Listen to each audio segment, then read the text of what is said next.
The movie opens with a young woman named Frida who dreams of becoming an animal-themed nail artist, but currently works as a waitress to make ends meet. In her free time, she posts photos of her creative nail designs on social media, hoping it will someday turn into a real career. One day, while scrolling online, she watches an interview with Slater King, a charismatic billionaire tech mogul.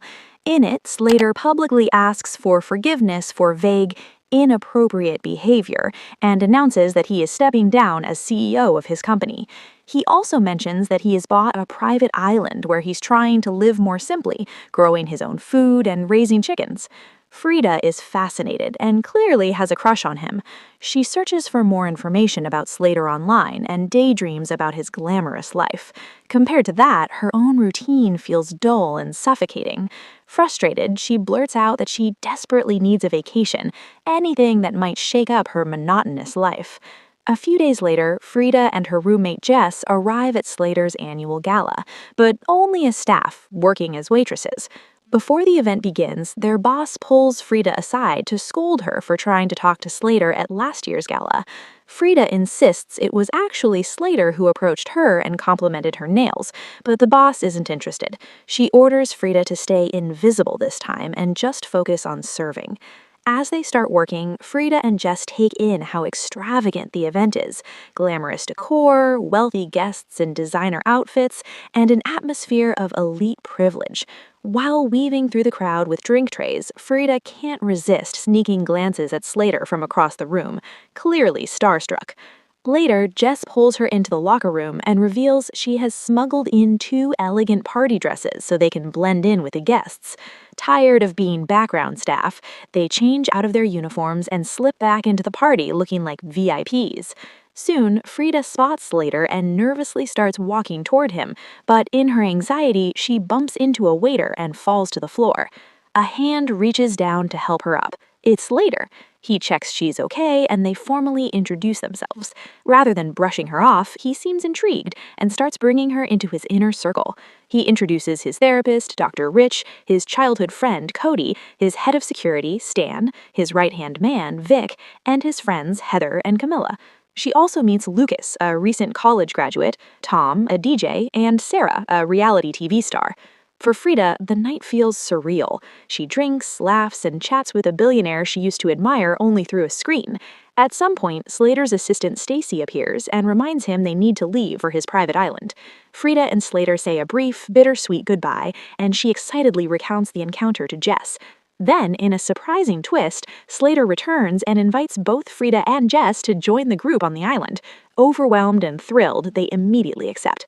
The group, everyone except Dr. Rich, boards a private jet and flies to Slater's lush island. When they arrive, Frida is awestruck by the villa, the infinity pool, and the curated natural paradise. Almost immediately, Stacy collects everyone's phones so they can properly disconnect from work and social media. Most people hand them over without question. Jess hesitates, but eventually gives hers up too. Slater personally escorts Frida to her room. To her surprise, the wardrobe is already filled with stylish clothes in her size, as if someone expected her. After he leaves, Frida enjoys a luxurious shower and finds an elegant bottle of perfume on the counter. She sprays some on and enjoys the sophisticated scent. As she's about to change, an older maid walks in, looks at her as if she recognizes her, and calls her Red Rabbit. Confused, Frida asks what that means, but the woman leaves without answering. Later, Frida meets Jess outside. Jess is puzzled that wardrobes have been prepared for them despite the last-minute invitation, but Frida shrugs it off as a perk of extreme wealth. Together, they join Heather and Camilla and Sarah, and notice that all the women are dressed in similarly styled outfits. Together, they head to the pool where the men are lounging. At the pool, Frida and Slater keep exchanging glances. Sarah tries to flirt with him, but his attention clearly leans toward Frida. Later, Slater takes her on a private tour of the island. He shows her a rare flower called Desideria, which is used to make the perfume they're wearing, and mentions that the island is infested with venomous lash vipers, which his workers are working to eradicate. During the tour, Slater opens up about his past. He tells Frida he remembers almost nothing from before the age of 10, and that this is why he regularly sees Dr. Rich, a specialist in repressed memories. Frida finds this unsettling, but Slater insists that sometimes forgetting is a gift. As they walk, they pass Stacy carrying several distinctive red gift bags. That night, everyone gathers for dinner in a candle-lit dining room. They're told the generator is down, so there's no electric light. During the meal, Frida accidentally stains her dress. Vic asks what she does in life, and she admits she's still figuring it out. She also notices Vic is missing his pinky finger. Slater jokingly asks how he lost it, but Vic avoids the question and instead pulls out a small bottle of MDMA. The group takes the party drug, and the evening dissolves into euphoric dancing and laughter. When Frida returns to her room, she notices that the fresh stain on her dress has completely disappeared. Puzzled, she files it away in her mind but doesn't dwell on it. Over the next few days, a pattern emerges: endless champagne, lounging in the pool, gourmet dinners, and nightly drugs. Time starts to blur. One evening, Slater notices a faint scar near Frida's eye and asks how she got it. She realizes she has no memory of its origin and simply says she doesn't know. He then asks about her nails, and she explains her small brand, Animals, combining animals and nail art. He seems pleased with her answer, but abruptly excuses himself and leaves so quickly he forgets his vape. Left alone with it, Frida picks up the vaporizer and absent-mindedly examines it. She suddenly sees dirt under her fingernails, as if she has been digging into something, but she has no memory of doing anything that would explain it. The detail unsettles her. The next morning, when she goes to return the vape, she sees Slater coming out of a session with Dr. Rich, who has joined them on the island. Dr. Rich greets and jokingly reminds them of their first meeting at the gala and her "blink twice if you're in danger" line. Dr. Rich laughs nervously, agrees, and quickly leaves, clutching one of the red bags. One night, while the group is dancing and partying as usual, a scream pierces the music. Jess has been bitten by a snake. Slater rushes over, kills it with a bottle, and calmly assures her that the venom isn't deadly. Even so, Jess is terrified and leaves the party in a panic. Frida goes after her. Jess insists she wants her phone back and wants to leave the island immediately, saying something is wrong and the people there feel off. Frida refuses, saying that for the first time in her life she doesn't feel invisible, and that this is the kind of dream vacation they always hoped for. After some hesitation, Jess agrees to stay. Later, alone, she suddenly suffers a nosebleed.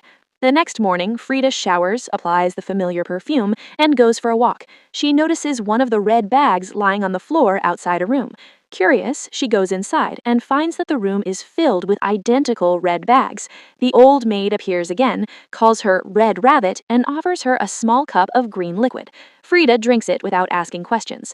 The maid then points to a pile of snake remains and explains that the liquid is venom extracted from the captured snakes. Horrified, Frida rushes out.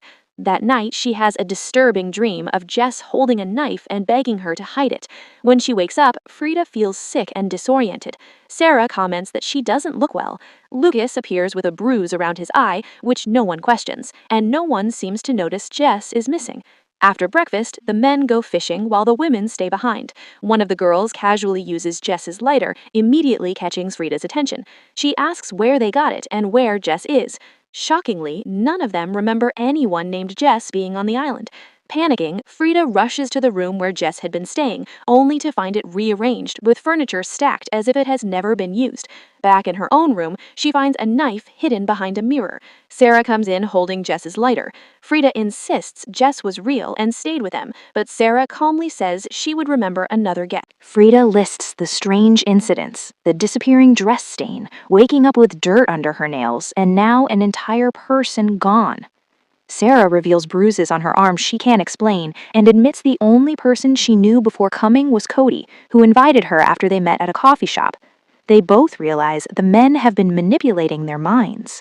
Frida recalls Slater calling for getting a gift. She and Sarah return to the room filled with red bags and theorize that the perfume contains something that causes memory loss. Frida also realizes that after she drank the snake venom, fragmentary memories began to surface. They find more venom stored there. Frida convinces Sarah to drink some, hoping it will counteract the perfume's effect. Then they mix venom with tequila and offer it to Heather and Camilla as a fun drink. Stacy joins them and drinks some as well, mentioning that the men will be back soon. Knowing time is short, Frida sends Sarah to keep watch and sneaks off to search for the phones. Soon, Sarah develops a nosebleed, just like Jess. When the men return and ask where Frida is, Sarah lies that she's in her room getting ready. Meanwhile, Frida breaks into Slater's private villa and forces open a locked cupboard, finding a stash of phones. As she hears Sarah shout outside, she quickly hides them. In the process, she knocks over a box of Polaroid photos showing different people posing with red bags, suggesting this scenario has happened many times before. Slater enters to get liquid for his vape, unaware that Frida is hiding under his desk. The venom fully kicks in, and Frida's nose starts bleeding as vivid memories flood back. She sees herself and the other women tied up, tortured and assaulted by the men. She realizes Jess must have remembered everything after drinking venom, prompting Slater to order Stan to kill her. Shaken, Frida slips out when Slater is distracted and runs to Sarah, telling her what she has remembered and that Jess was murdered. They agree to act normal until Heather and Camilla's venom-triggered memories fully return. That night at dinner, more memories crash over Frida. She sees that the men have been abusing them night after night and then using the perfume to erase their memories so the cycle can continue. Lucas had objected, but was pressured into going along. Frida also recalls Dr. Rich assaulting her and later asking Slater whether she might remember. Slater assured her that the more extreme the event, the more completely the victims forget under the perfume's influence. This explains the doctor's anxiety when she recognized him earlier. Despite the horror, Frida forces herself to stand and dance when music starts, and Sarah joins her. The others follow, and for a moment the night looks like one of their usual parties. Then a scream shatters the illusion. Camilla, whose memories have returned, snaps and repeatedly stabs Tom, killing him before Slater can restrain her. Heather's memories resurface as well. She chases Vic through the property. Inside, Sarah stabs Cody's hand and tries to attack him further, but he escapes. Heather corners Vic and smashes his face with a chessboard, and Stan shoots her dead. Stan spots Frida and chases her into the woods. He eventually corners her and prepares to shoot, but Sarah ambushes him from behind with a large rock, killing him. Meanwhile, Slater drags a badly injured Vic and a bound Camilla into his villa. Lucas, who has also been using the perfume, is confused and terrified, but Slater ignores him and kills Camilla by stepping on her neck until she suffocates. Elsewhere, Frida searches her room for a weapon when Stacy arrives shaken. The venom has brought Stacy's memories back too. Unlike the others, she had willingly kept herself under the perfume's influence because she found forgetting easier. Now she angrily blames Frida for forcing her to remember. They struggle, and Frida ends up stabbing Stacy in the chest. In the woods, Cody keeps searching for the surviving women under Slater's orders, but Sarah finds him first and shoots him dead. Lucas remains confused, unable to understand why the women are turning on them. Sarah reunites with Frida, who has found a Polaroid of herself among the evidence.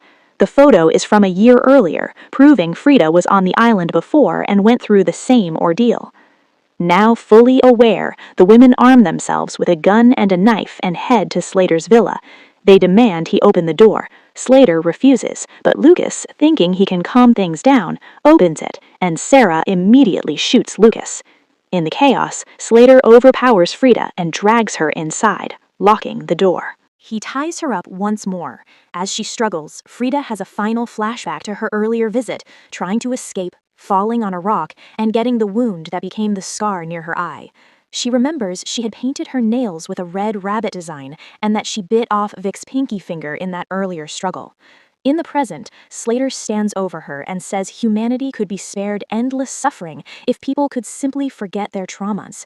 He urges Frida to embrace the perfume and let all her memories go so they can live in a controlled, painless fantasy. While he talks, she quietly uses a shard of glass to loosen her restraints. Outside, Sarah runs out of bullets trying to shoot through the door. Slater drags her inside and prepares to kill her. Frida frees herself and grabs a knife, but Slater takes it from her, saying he won't hurt her because she's his best friend. He turns to Sarah instead, inhales from his vape, and moves in for the kill. Suddenly, he becomes disoriented and confused. Earlier, while he was away, Frida had secretly infused his vape liquid with the same memory-altering substance he used on the women. Now it hits him. He collapses and knocks over burn-in candles. The fire spreads quickly, and soon the entire villa is engulfed in flames. Frida leaves Vic to die inside and escapes with Sarah. Outside, Sarah nervously asks if Frida knows what she's doing. As the camera pulls back, we see that Frida has also dragged Slater's unconscious body out of the fire, choosing to keep him alive. In the final sequence, some time has passed. Slater's company is hosting another opulent gala. Slater himself looks dazed and confused, clearly damaged by his own drug. Dr. Rich approaches, asking to speak with him privately, but Frida steps in and calmly says Slater isn't available. We learn Frida has married Slater and taken effective control. Dr. Rich looks nervous when she hints that she remembers him and what he did. As the host introduces Frida as the company's new CEO, she discreetly doses Slater's vape again, ensuring he remains docile, disoriented, and firmly under her control.